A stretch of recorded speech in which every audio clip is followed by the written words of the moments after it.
Kondisi guru sangat lemah. Aku khawatir dia tak akan bisa bertahan. Aku harus mewujudkan keinginan terakhirnya itu.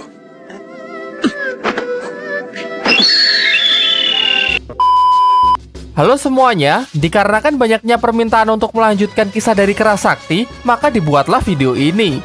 Kalau kalian lihat di playlist channel ini, sebenarnya series ini sudah tamat ya. Namun, memang di beberapa episode sengaja saya lewati. Dan sekarang waktunya saya akan membahas episode yang terlewati tersebut. Secara timeline, episode ini berlangsung setelah arc Siluman Laba-Laba dan sebelum arc Kera Loki. Baiklah, tanpa berlama-lama, langsung saja ke ceritanya ya.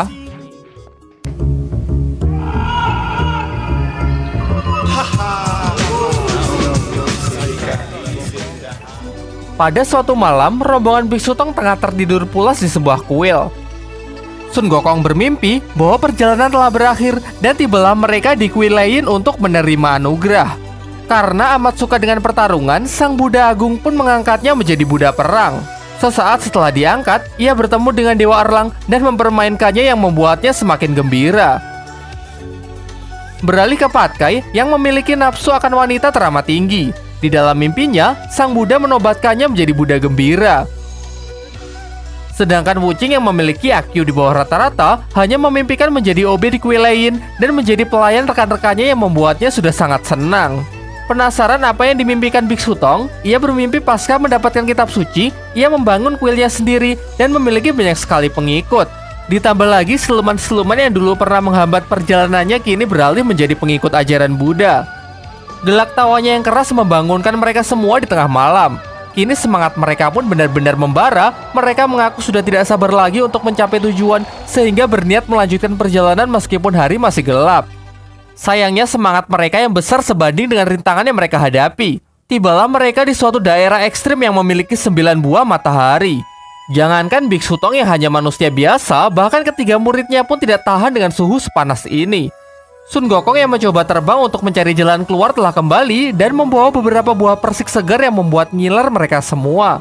Dengan tegas ia mengatakan bahwa hanya gurulah yang boleh memakannya. Tetapi Biksu Tong menolak untuk diutamakan dan mempersilahkan para muridnya untuk makan terlebih dahulu. Mendengar itu, Gokong pun tersenyum lega sembari melemparkan buah persik itu yang ternyata hanya dibuat dari sihirnya. Ia melakukan semua ini hanya untuk menenangkan suasana. Ia lalu menjelaskan bahwa ia sudah mencoba sekeras yang ia bisa, namun sama sekali tidak bisa keluar dari daerah ini.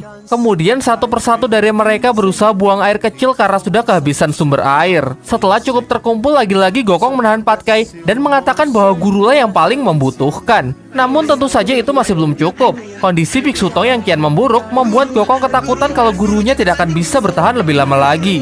Oleh karena itulah, ia memiliki ide untuk mewujudkan mimpi gurunya tersebut dengan membawanya ke kuil lain. Menggunakan ilmu sihirnya, ia pun membuat kuil lain palsu dan membangunkan gurunya lalu mengatakan kalau kita sudah sampai di kuil lain. Karena di sini kesadaran Biksu Tong sudah mulai hilang, ia pun mempercayainya begitu saja. Hingga masuklah mereka ke tempat itu dan disambut oleh Buddha Rula yang tentu saja bagian dari sihir Gokong. Kitab-kitab suci palsu yang disajikan pun juga melengkapi sandiwaranya. Tentu Biksu Tong pun merasa sangat bahagia karena ia memang belum tahu apa-apa. Kemudian ia mengajukan permohonannya kepada Sang Buddha. Ia menjelaskan selama di perjalanan ia menemui banyak bahaya. Tanpa ketiga muridnya, ia tidak akan pernah bisa melangkahkan kakinya di kuil lain ini. Sun Gokong, meskipun memiliki watak pemarah, keyakinannya kepada Sang Buddha tidak tergoyahkan. Di perjalanan ia sering diperdaya siluman, sehingga Sun Gokonglah yang ia salahkan. Ia pun meminta kepada Sang Buddha agar memberikan anugerah atas jasa-jasanya dan menghukum dirinya. Murid kedua Chu Patkai, meskipun ia masih memiliki hawa nafsu, tetapi ia bertobat untuk membuktikan kalau ia masih memiliki kebaikan.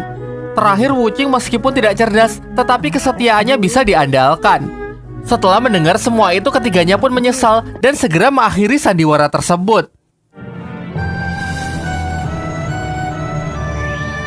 Sun Gokong lalu mengatakan bahwa ini semua adalah idenya. Kalau ada orang yang disalahkan, maka salahkan saja dirinya. Meskipun hal itu membuatnya kecewa, namun Biksu Tong sama sekali tidak menyalahkan muridnya.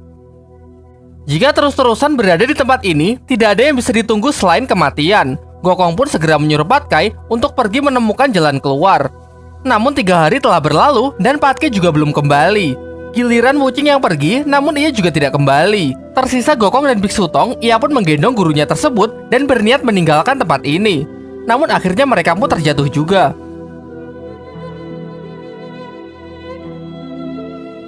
Sebelum pingsan, Gokong sempat melihat pasukan yang menghampirinya, namun anehnya semuanya adalah wanita. Dan benar saja, ternyata mereka telah tiba di kerajaan wanita. Jelas sesuai namanya, di tempat ini sama sekali tidak ada pria. Kabar mengenai ditemukannya 4 pria di perbatasan langsung menyebar ke masyarakat. Orang-orang pun penasaran dan berbondong-bondong ingin melihatnya.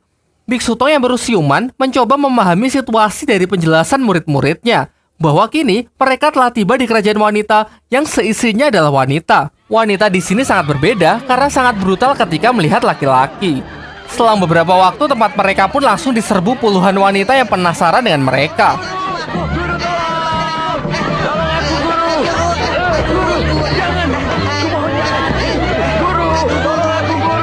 Untunglah keributan itu terhenti setelah kedatangan Jenderal Fei Hung. Nampaknya berbeda dari kebanyakan orang, ia malah tidak menyukai kedatangan para pria ini, karena ia percaya bahwa pria adalah sumber dari malapetaka. Setelah itu dibawa mereka ke istana untuk menghadap kaisar kerajaan. Kaisar pun sangat senang karena menganggap kedatangan mereka ini adalah anugerah bagi kerajaan wanita. Ia pun sangat ingin memiliki mereka, berniat menjadikan Biksu Tong sebagai permaisurinya, Gokong sebagai selir barat, Wuching sebagai selir timur, sedangkan Patke akan diserahkan kepada 3 pasukan. Biksu Tong pun berusaha meredam Gokong yang sudah meledak-ledak. Ia pun menjelaskan bahwa ia hanya ingin meminta surat jalan agar bisa kembali melanjutkan perjalanan. Tetapi kaisar ini sangat memaksa. Ia tidak akan memberikan surat jalan maupun membiarkan mereka keluar dari kerajaan wanita. Biksu Tong yang tidak ingin ada pertumpahan darah akhirnya meminta waktu 3 hari untuk berpikir. Jenderal Fei Hung yang merasa keberatan pergi menemui kaisar. Ia pun menjelaskan bahwa mengangkat pria sebagai selir bukanlah tindakan bijaksana. Dalam sejarah kerajaan wanita mencatat bahwa pria adalah tiang bencana. Mereka punya banyak akal busuk dan curang, suka berperang dan benci kedamaian. Jika terus menahan mereka, ia takut akan datang malapetaka. Akan tetapi sang kaisar bersama putrinya kompak untuk menolak usul dari Jenderal Fei Hung. Di sisi lain, Gokong juga keberatan dengan keputusan gurunya. Ia tidak bisa menunggu lebih lama lagi dan berniat meninggalkan kerajaan ini dengan jalan kekerasan. Patke kali ini setuju dengan kakaknya itu. Bahkan untuk perlindungan, ia sampai memakai celana yang berlapis-lapis. Selang beberapa waktu, datanglah utusan dari istana dan Tuan Putri untuk mengajak rombongan Biksu Tong berkeliling kerajaan wanita. Diajaklah mereka ke kuil kaisar pertama yang mendirikan negeri ini. Setelah itu, ia pun menceritakan mengenai sejarah kerajaan wanita. Ratusan tahun silam, kerajaan ini memiliki pria sama dengan kerajaan-kerajaan lain. Namun saat perang berkecamuk, para pria bahkan anak-anak dikirim ke medan perang sehingga menyisakan para wanita saja. Setelah itu untuk menghindari perang, kaisar yang pertama membawa pergi seluruh wanita dalam pengasingan hingga akhirnya tiba di tempat ini. Belum lama berdirinya negeri ini, terjadilah badai yang sangat dahsyat selama berbulan-bulan. Gelap total menyelimuti seluruh negeri. Setelah badai reda, padang rumput berubah menjadi tanah gersang dan laut pun berubah menjadi padang pasir. Sejak saat itulah mereka hidup secara terisolasi. Bahkan meskipun semuanya adalah wanita, mereka sama sekali tidak punya masalah dengan keturunan. Selama ratusan tahun, mereka beranak cucu dengan mengandalkan mata air ibu dan anak yang mengalir di negeri ini. Hanya dengan sekali minum, maka pasti akan mengandung. Di tengah cerita mereka, tiba-tiba datanglah Jenderal Fei Hung bersama pasukannya yang membawa pergi patung kaisar pertama.